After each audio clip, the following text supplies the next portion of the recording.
Your daily podcast on the Baylor Bears is Locked On Baylor, and Cam Stuart is the guy who brings it to you every single day of the week. Every single day of the week, right? Not the weekend, but unless there's something special going on. Yeah, but most days it ends up being 7 days a week. So I wouldn't have corrected you. I'd let you roll with that. I bet today you feel like you're working 25 hours a day. Oh, man. Scott Drew is in the eye of the storm as far as coaching rumors are concerned and going to Kentucky. I want to know from you what you know right now and what the latest is as far as your research and reporting. Yeah, well, as we're recording this, just a few minutes before, Scott Drew has officially been offered the Kentucky job. Officially, as in great sources around the Kentucky program are now reporting that he has gotten offered the UK job. So that's kind of like something's changing every hour, Pete. Like and when things aren't changing, it is because someone is staying quiet, which is also implying other things. And so basically we're hearing, we've heard Dan Hurley said no. We've heard Nate Oates said no. And so really where I'm at this hour, not just the offer to Scott Drew, but just the fact that who else do they have right now? Because when it comes out on Monday morning, what their list is, Scott Drew is in there. I don't know if he's number one, but he's, with a couple of good names like Nate Oates, like Dan Hurley, like Billy Donovan. And now all of a sudden, two of those guys have said no. And Billy Donovan's on a different timeline from everyone else, being in the NBA. So that could be a couple of weeks until the Bulls inevitably lose in the play-in tournament. And now you're kind of left with Scott Drew. And that's not a bad thing to be left with if you're Kentucky, but bad for Baylor fans, because right now it's, maybe a long shot in Bruce Pearl. Maybe they do wait on Donovan, but, Scott Drew seemed to be their primary target. And now he is the path of least resistance as we look at it right now. Like you, I really hope that he stays put in Central Texas and in Baylor and at Baylor.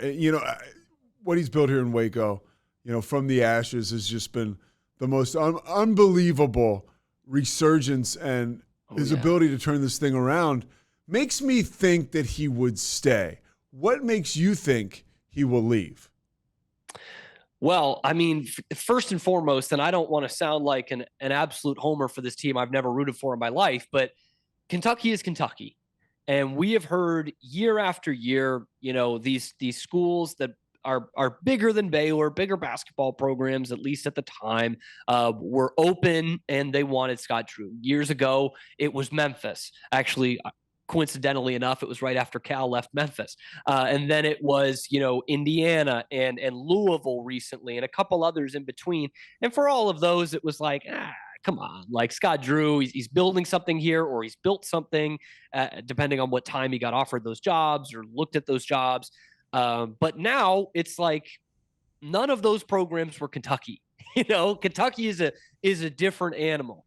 And the devil's advocate in me looks at, all that Scott has built and how great a place it is just for any basketball coach to be at Baylor right now, with all that's gone on with, obviously the national championship being the biggest one, but getting the All-Americans in the door, and having the brand new shiny spanky new arena helps, and all that goes into it. The fact that Baylor pours a lot of money into basketball, more than a lot of other schools in comparison to football, all of those things are great. But the devil's advocate in me would say, okay, has he taken it as far as he could take them? Is he ready for another challenge? And I don't know if Scott is thinking like that at all, but that's the way I am sweating it out as a Baylor fan, is he has done it at Baylor. He's done it all. And the only thing he could do now is to just do it more, which is what we're hoping for. But that's the reason why I can see him saying, this is the top of the profession, being the head basketball coach at Kentucky. That means a lot to say that I coached at Kentucky for, college basketball coaches from 100 years ago until now would have killed to be able to say that. And Scott Drew has that opportunity. And that's what keeps me up at night, Pete, if we're being honest. That's, there's all these great reasons for him to stay, but that keeps me up. And I texted my buddy Darby Brown this morning, and I said, the one thing I said, Darby, if we don't hear anything today as far as shooting down the rumors, I think that is maybe a little cause for concern. And look, good for him. I mean, he's got to at least, like you said on your podcast, you're picking up the phone, you're having the conversation. Mitch Barnhart, apparently their athletic director, has become a friend of his. I was reading Pete Thamel talking about the fact that when they went to the bubble in 2021, Barnhart was, I guess, their conduit or their, chaperone, from the NCAA, however you want to say it. But if you're Scott Drew too, think about that. It's almost like euphoric recall. Okay, my experience and relationship with this guy is winning a national championship, and one of the most unique experiences was one of the best experiences I've ever had in my life. That maybe makes it almost a little warmer and fuzzier for him. Yeah, that hearing about their relationship, Barnhart and Drew, did not help me, the Baylor fan, in terms of making me feel better about this. You've met Scott, you've talked with him a bunch. He could be friends with anybody. He's one of the nicest people I've met, so that's not surprising. But it feels like a buddy cop movie of, hey man, you've done it at Baylor. How about I give you the best job in college basketball, potentially double your salary, which is already really high up in terms of college basketball coaches. Yeah, he's like the 6th or 7th highest paid coach right now. Yeah. Yes. Yeah. So most other jobs, it's like whatever, another $1 million maybe. But I think legitimately Kentucky can go north of $10 million. There were rumors of an $11 million offer to Dan Hurley, which, I would hate as a Kentucky fan if that word got out, because that's probably a little bit higher than most people would pay for Scott Drew. But it's scary in that he also has an in, and obviously from what we've heard, it's no surprise that Scott was the primary target for Kentucky, because in a lot of these jobs in the past that he's been rumored for, it would just be like, oh, wouldn't this be great? Louisville, who was really interested in Scott Drew, but like, oh, he's already rebuilt a program at the Power 5 level. He could do that with us, take us back to the glory days. But there's no real connection there. And Kentucky, it's like, we're the number one job in college basketball. We could double your salary. Oh, and remember that great time we had in Indianapolis, man? Like, we could hang out all the time. Like, it just doesn't it definitely doesn't make you feel warm and fuzzy as a Baylor fan, to use your terms there. And the other thing too, I think Darby made a great point, is that the longer we hear the silence here, the more we are left to our own devices in terms of how to think of this, obviously. And it's one of those things like, of course, Scott's going to let this breathe a little bit. If nothing else, for a deal out of Baylor, which I think he did get a raise last month, but you know what I mean? Like, anyone would give this a couple of days. And so you can't fault him for that. But at that same token, this is going to be an agonizing week for Baylor fans to let this thing play out. You think he'll stay? I still lean that way, Pete. I still lean that way. But every hour and every hour that goes by, every candidate that drops out of the race, the closer I get to 50-50. I'll say that. How do you, as the voice of, Locked On, the face that now wears the mustache, which is worrisome for all of us out there. Yeah. How is it for you tracking this story? Like, what do you do to stay on top of it? Honestly, man, it is glued to my phone at every second.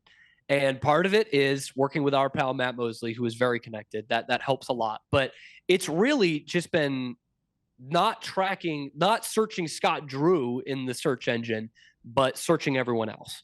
Nate Oates, Billy Donovan, Bruce Pearl, Dan Hurley, all the way down to Mark Pope and TJ Otzelberger. Like, just seeing what kind of traction that gets.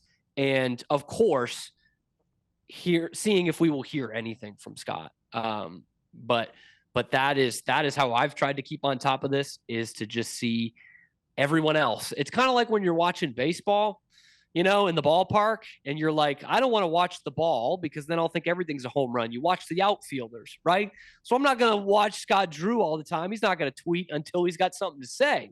But I can go and follow everybody else and see how their candidacies are doing in this Kentucky race. So it's revealing. It's been a long week of looking at Twitter. It's so revealing to look at the other players, and to try to read the tea leaves. Anything Mosley said today? Anything revealing there? No, I got nothing. I've reached out to people. I mean, not that I would say anything, but But nobody really seems to know anything. Yeah, and he's reached out to Scott directly. He said this on the air, so I can say this. But he's reached out to Scott directly, and we have not heard, other than he's got some family time. He was in Arizona, which was where the Final Four was, of course. So we've reached out.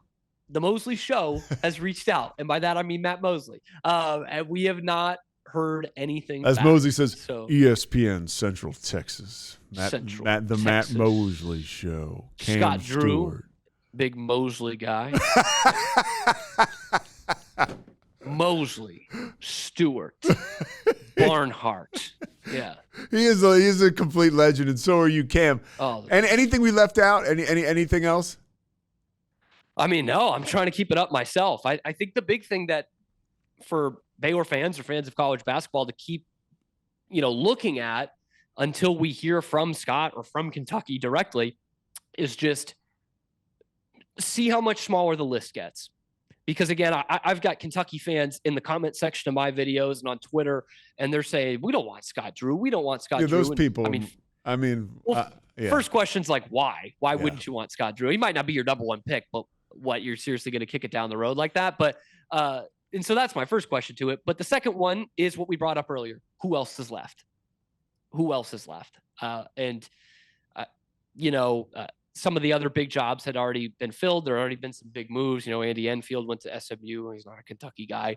Musselman obviously leaves Arkansas. So by, the second week in April, you don't have the full allotment of the best coaches out there anymore. I think it's Scott Drew. I think it's Billy Donovan. I think it might be above Scott Drew. I think Mark Pope is a guy to really keep an eye on. Kentucky guy. He's dug in. I know BYU. He's dug in out there, and he loves it. His wife is from there. His wife's father was a historic coach out there. So I think he is dug in there. But boy, he had the experience of his life at Kentucky. He has told me that, and he. What about Rick? Honestly, I was gonna say, what about Mark Pope's coach at Kentucky? What about Rick Pitino? Literally, He's there. He would do it. I have a feeling he would 100% do it. Oh yeah, and I think he would win. And boy, yeah. And Pitino, it's like kind of like Calipari, but in a different way. When you hired him, you know what you're getting with Pitino. You know what comes with it, right? Part of it is winning. I mean, I think St. John's should have been in the tournament this year. They were very close. And so like this guy, and he had Iona in the tournament. So you're going to win. I know tournament's not the goal for Kentucky, but he can win. It's a lot tougher to cheat now than it's ever been. Although Pitino is angling towards that with some of these tampering claims. But like that is not a wild possibility to me. And I know a lot of fans love that. He knows that chair. He knows Lexington. He knows what this job is. Like, I don't think that's a wild thing. And that would be a great out for Kentucky if they have to go to name 5 or 6 or 7 on their list, which normally Kentucky would never do. But if it's Rick Pitino, that's an easy sell to the fan base. Easy. Yeah, it is. All right, Cam, you're an easy sell, buddy. I appreciate you spending the time. I know how busy you are. We'll be chatting again soon. I know that. I cannot wait, man. I can't wait. Thanks for having me on, Pete. Yeah, I'm loving the setup you got going, and I can't wait to be listening to this Pete Sousa show. I cannot wait. I mean, not that I don't listen to your stuff already. I appreciate you, Cam. Thanks, Pete. All right, man.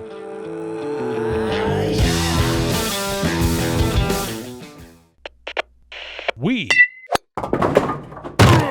are Rogue Media Sports.